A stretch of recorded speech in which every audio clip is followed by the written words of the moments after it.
Hi everyone, and welcome to the Fantastic Four Fighting False Facts, where we will discuss health communication. I'm your host Emery, and today I'm here with a few special guests. I'm Hannah. I'm Darian. I'm Julia. To start us off, we asked a few WSU students if they had heard any misinformation regarding health. Here's what they had to say. Yeah, if you go outside without a hat when it's cold, you can get sick. That social media gives me depression. Cracking your neck too can cause arthritis. Antibiotics causes colds and flu. COVID-19 vaccine has microchips. With these experiences, we are going to dive into how health misinformation influence people's confidence and health decisions within different areas of life. Before we get into this, Darian's going to give you a recap of what health communication is. Thanks, Emery. According to our Connecting Communication textbook, health communication uses messages to inform, engage, and influence individual and community health, perceptions, and decisions. Perfect. And Hannah, how exactly does misinformation spread? So keeping in mind what you heard earlier from students, it's important to note that misinformation can spread by word of mouth, social media, and other news outlets. There's very little regulation on social media, and a study published by Visacci and colleagues in 2018 found that false information spread significantly faster, deeper, and more broadly than accurate information on social media. This helps explain why misinformation during times like COVID go viral so fast. There are also multiple theories that can help us understand how people's health and behaviors are influenced by misinformation. Exactly. There are many reasons that misinformation can be spread and believed. So, before we dive into a few theories that might help our listeners understand how misinformation works, we had the opportunity to interview Dr. Stana, a health communications professor here at Winona State University. Here's what he had to say about misinformation. My name is Dr. Stana, and I'm an associate professor in the Department of Communication and Media here at Winona State University. Strains of what we call information pathologies. They're both bad, but the difference between them, between misinformation and disinformation, is intentionality. So misinformation is faulty information, but the person who disseminates that doesn't know that that's faulty information. The disinformation is intentional. I know that something is incorrect and I'm still peddling that.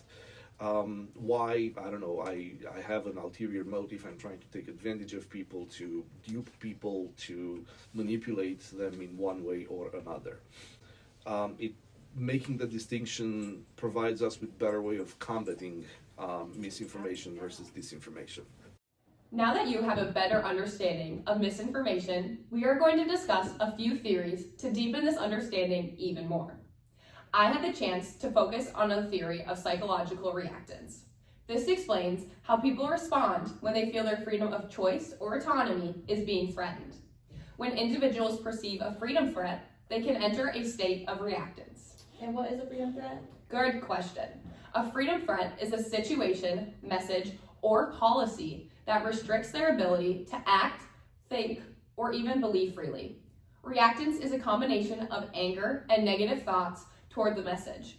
To cope, many individuals may engage in freedom of restoration behaviors, actions aimed at restoring the freedom they feel has been taken away. For example, Chris and coworkers studied COVID-19 vaccine mandates.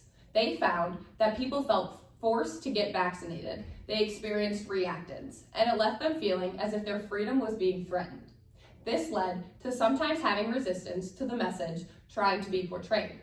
This shows how understanding reactance and freedom restoration behaviors are crucial for designing health messages that inform without triggering resistance to a situation.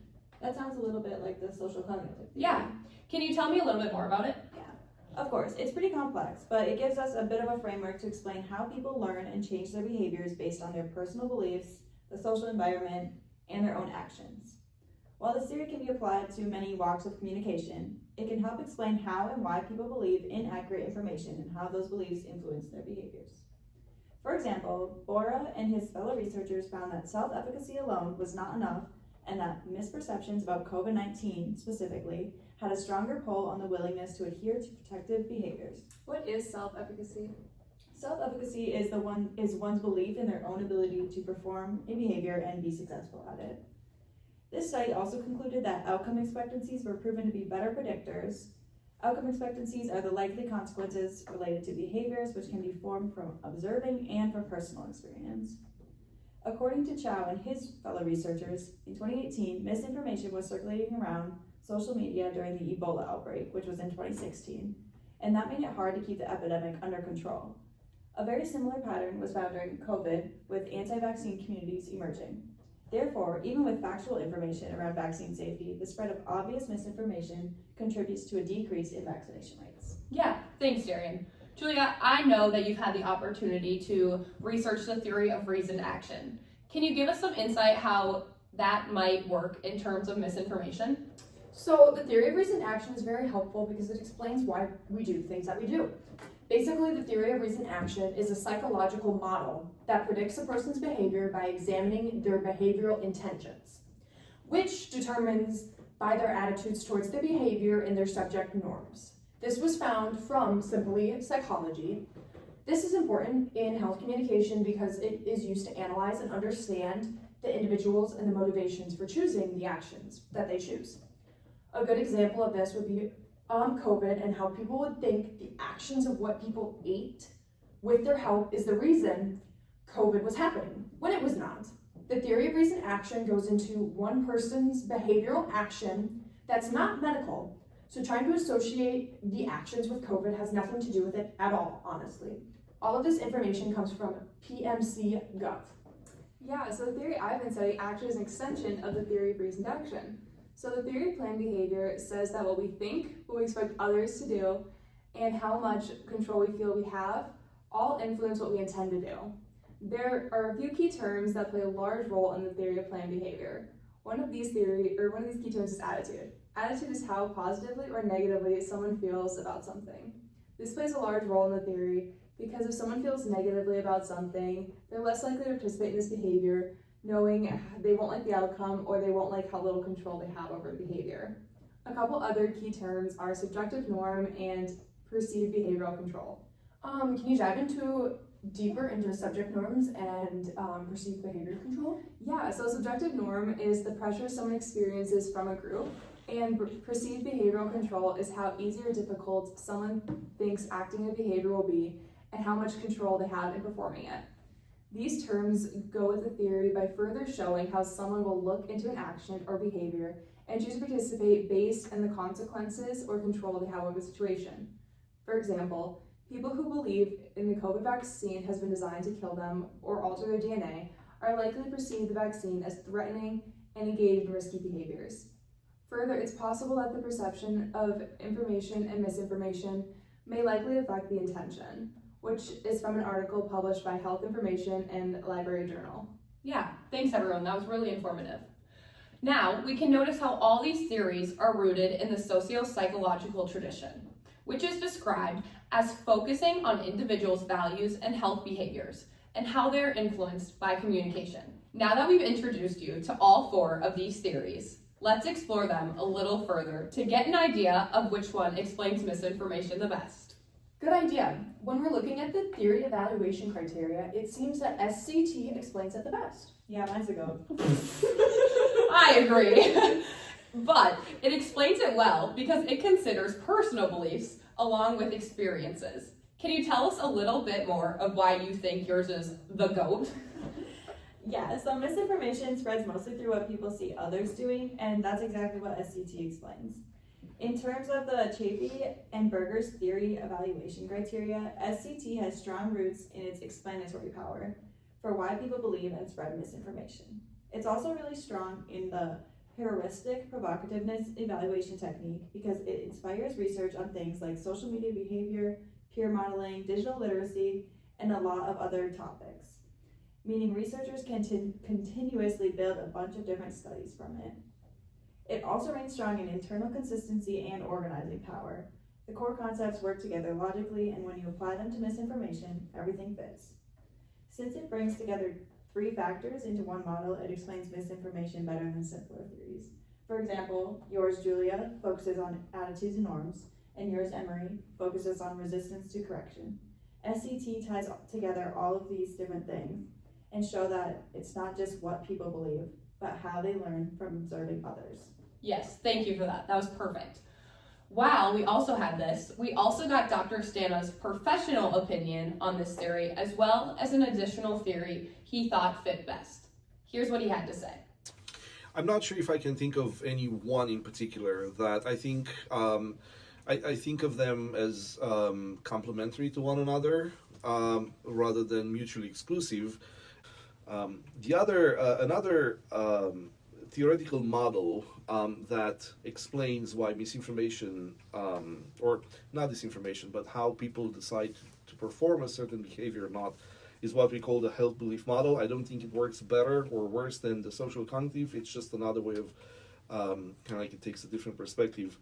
The health belief model looks at a number of factors that explain and predict why people engage in certain health behaviors or don't engage in health behaviors. So, for example, I'm wondering if I should take the COVID-19 vaccine. The health belief model says that one factor that I have in mind is known as perceived susceptibility. In other words, how likely am I to get the COVID-19 virus? And if I decide that my chances of getting it are pretty low, then I'm probably not going to get out of my way to take the vaccine, right?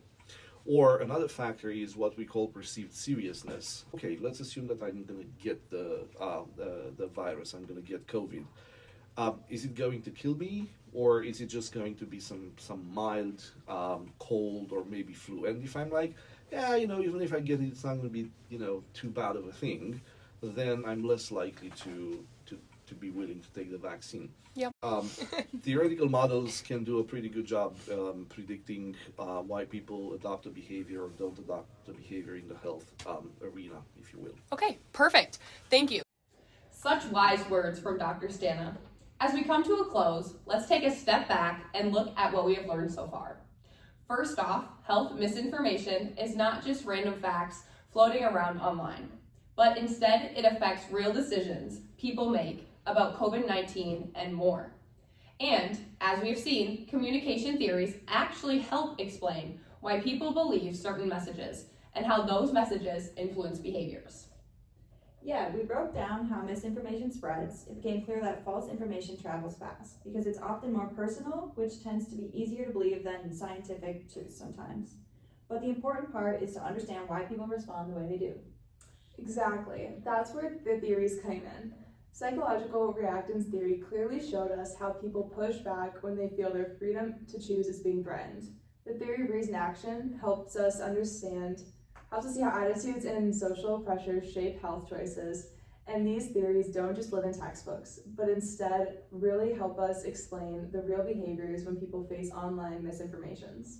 And all of this ties back to health communication. We understand why people cling to certain beliefs, and we create better messages, which include respect to people's freedom, trust, and encourage healthy decisions that doesn't make someone feel overwhelmed. So, the big takeaway here is that health misinformation is powerful, but so is intentional communication. When we look at research and real studies, along with the theories we talked about, we can design messages that don't scare people, but instead inform them. To wrap it all up, if there's one thing you guys want the listeners to take away from this, what would it be? Let's start with you, Julia. Having accurate information helps you make better decisions, so be crucial and check your sources. Misinformation can push people towards dangerous choices, so just look for credible researchers. I would just say ask questions before you trust something that you hear. What do you think, Anne? Well, all of these are vital in terms of misinformation. But most importantly, I think everyone should tune in to our podcast next week.